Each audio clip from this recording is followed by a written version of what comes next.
Nah, anak-anak ibu, kita lanjutkan kembali belajarnya dengan mata pelajaran bahasa Indonesia. Nah, untuk materinya masih sama seperti kemarin, kita masih membahas tentang kalimat tanya. Nah, ibu harap semua anak-anak ibu pasti masih ingat apa yang dimaksud dengan kalimat tanya. Nah, kalimat tanya ini digunakan untuk menanyakan sesuatu kepada orang lain. Artinya, terjadi suatu percakapan antara orang A dengan orang B. Misalnya, kamu dengan orang lain, kamu dengan ibu, kamu dengan ayah, dan juga boleh orang lain dengan orang lain. Artinya, pertanyaan ini harus dilakukan oleh lebih dari satu orang, sehingga ada yang dimaksud dengan penanya, ada juga yang dimaksud dengan penjawab, ya. Nah, di layar juga sudah ada definisi kalimat tanya adalah kalimat yang berisi pertanyaan kepada pihak lain untuk memperoleh jawaban dari pihak yang ditanya. Nah, untuk itu anak-anak kalian boleh simak video berikut ini ya. Selamat menyaksikan. Video kali ini, apakah kalimat tanya itu? Kalimat tanya adalah kalimat yang berisi pertanyaan oleh jawaban dari pihak yang ditanya. Kemudian ciri kalimat tanya, yang pertama menggunakan kata tanya, yang kedua diakhiri tanda tanya.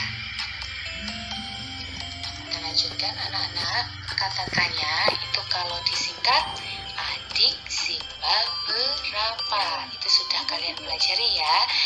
A itu untuk apa, digunakan untuk menanyakan benda, barang, hewan, sebab, akibat, ataupun alat. Di mana itu untuk menanyakan tempat. K itu bisa kapan ataupun kemana. Kapan untuk menanyakan waktu, kemana untuk menanyakan tujuan. Siapa, menanyakan nama orang. M, mengapa, itu untuk menanyakan alasan.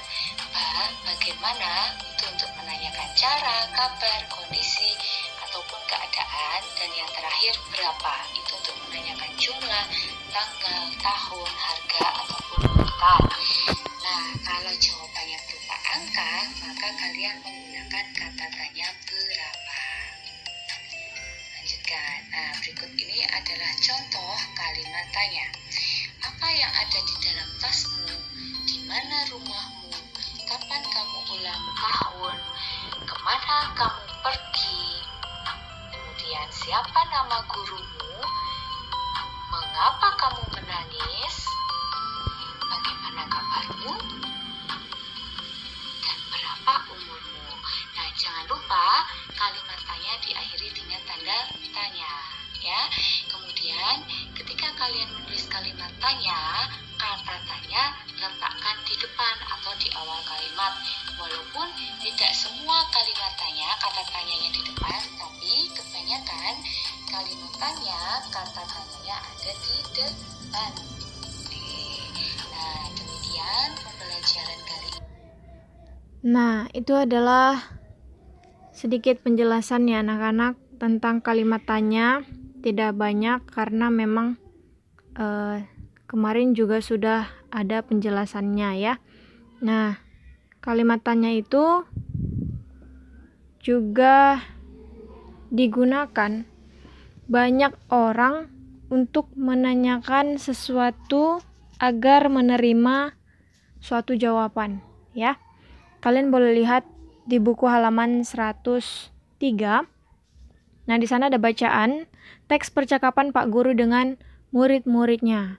Nah, anak-anak, untuk kalimat tanya ini kalian tidak boleh sembarangan menggunakannya. Kenapa? Karena setiap kalimat tanya ataupun kata tanya itu sudah ada fungsinya, ada bagiannya semua ya. Nah, contoh nomor 1 di sana ada Putu.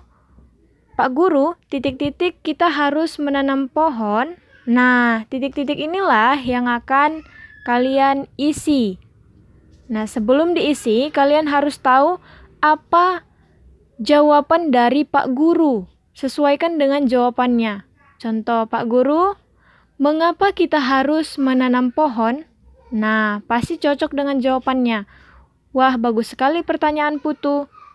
Pepohonan sangat penting bagi manusia dan hewan. Oleh karena itu, sebaiknya kita menanam pohon supaya keberadaan pohon selalu ada. Nah, berarti kata tanya di titik-titik ini adalah kata tanya mengapa, ya.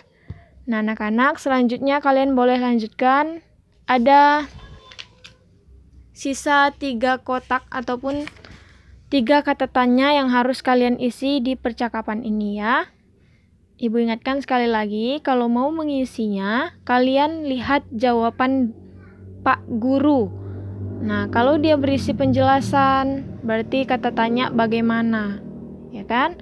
Nah, itu saja anak-anak untuk tugas bahasa Indonesianya pagi ini, ya.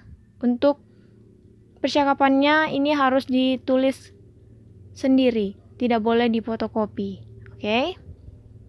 Nah, sekian penjelasan anak-anak hari ini pembelajarannya. Semoga Tuhan Yesus selalu memberikan kesehatan, kepintaran, dan juga kebijaksanaan buat anak-anak ibu. Selamat pagi, sampai jumpa. Tuhan Yesus memberkati. Shalom.